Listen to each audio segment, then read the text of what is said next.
Hi, this is Charlotte again. I've had lots of messages from people, and I know myself, regarding the NHS and waiting lists and the difficulties of being seen. Obviously, COVID has not helped at all. I think it's probably delayed things more than they were already.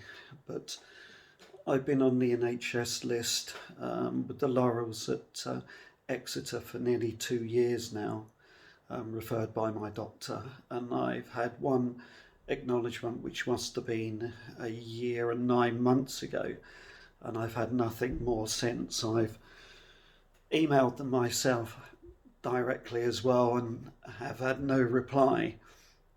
I think a question for a lot of trans women is to do with HRT and getting prescriptions, and unless you buy it online or overseas, it's really difficult to get. I have a brilliant relationship with my doctor, and we get on really, really well.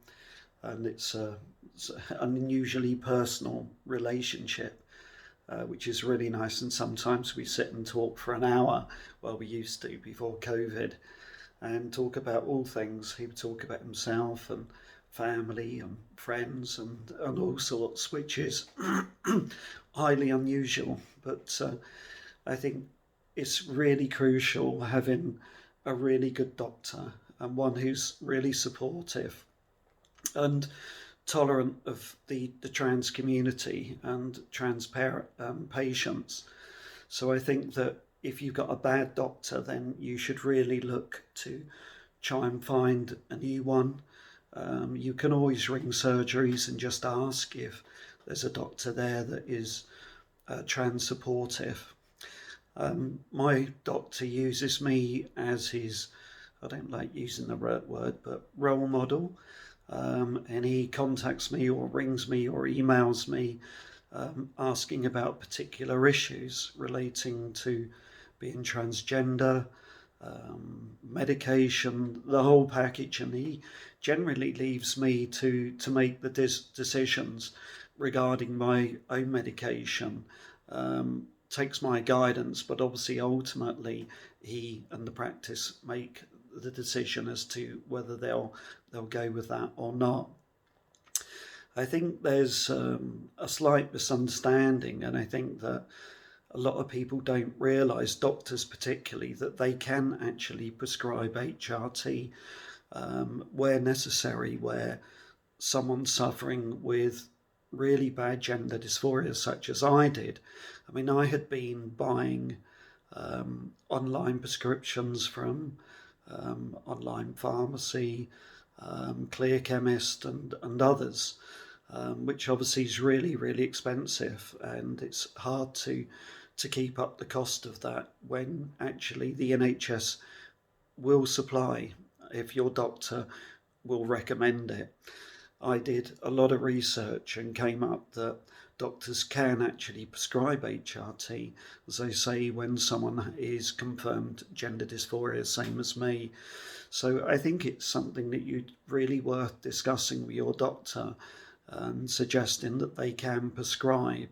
So don't sit waiting and fretting and with all the anxiety that comes with being transgender. Discuss it with your doctor. Maybe do some online investigations yourself to see for yourself, but don't wait. I mean, I'm guessing that as far as the Laurels and Exeter are concerned, that I'm probably not going to get my first appointment for probably another year, and that will be just about 3 years since when I first referred.